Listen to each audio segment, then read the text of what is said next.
పాడతాడు. ఎలా పాడుతుంది ఇది? ఇటు వెళ్తాడు తెలియదు, అటు వెళ్తాడు. అంటే మనం నేర్చుకుంటే, నేను మిమ్మల్ని గురించి అట్లా మనం నేర్చుకుంటే మనం ఇంకా కాల. కానీ నాకు బాగా వచ్చు, నేను బాగా పాడతాను చూసారా, వాళ్ళు చంపి చెవులు మోస్తారు వల్ల.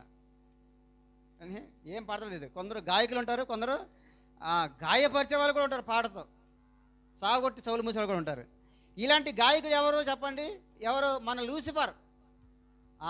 ఈ లూసిఫర్ అంటే దేవుని యొక్క దూతలు అయినటువంటి ఈ లూసిఫరు, లేకపోతే ఈ దూతల జనాంగం అంతా కూడా, వీరిలో ఆ లూసిఫర్ పాపం చేసినప్పుడు యేసుప్రభు వచ్చాడా?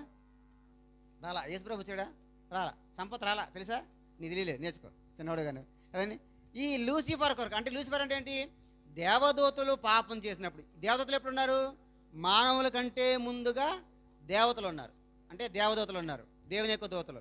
వీళ్ళు పాపం చేసినప్పుడు యేసు ప్రభువు గబగబా వచ్చేసి నేను మీకోసం సిలువెత్తును అనలేదు, అసలు పట్టించుకోలే. వాళ్ళు ఏం చేశాడు? గెట్ అవుట్ అన్నాడు. చెప్పండి, ఏమన్నా చెప్పండి. తోసాడా? పరలోకం నుంచి తోసి పడేశాడు అంతే. ఎవరినే? అసలు మారు మాట్లాడాల, అసలు డిస్కషన్ కూడా పట్ల. మీరు బైబిల్ తీయవలసిన లేదు, టైం అవుతుంది. బైబిల్లో మీరు చూస్తే ఎస్కేల్ గ్రంథంలో కానీ ఈ లూసిఫర్ గురించినటువంటి రిఫరెన్స్ అన్ని మీరు చూస్తే, దేవదూత అంటే ఎవరు?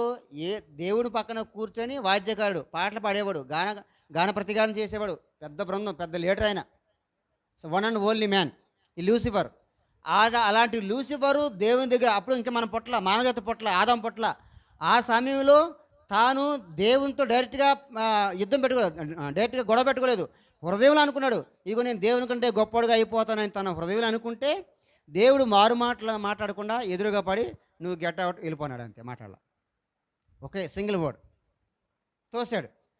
కానీ మానవుని తర్వాత, దేవదూతల సృష్టి తర్వాత మానవుల యొక్క సృష్టి చేశాడు దేవుడు. ఈ మానవులు పాపం చేసిన తర్వాత దేవుడు ఏం చేశాడు? ఏమల్లా, ఆ మానవులు పాపం చేసినందుకు దేవుడు స్వయంగా ఆయనే తిరిగి మానవుడిగా వచ్చాడు. దాన్నే ఇన్కార్నేషన్ అంటారు.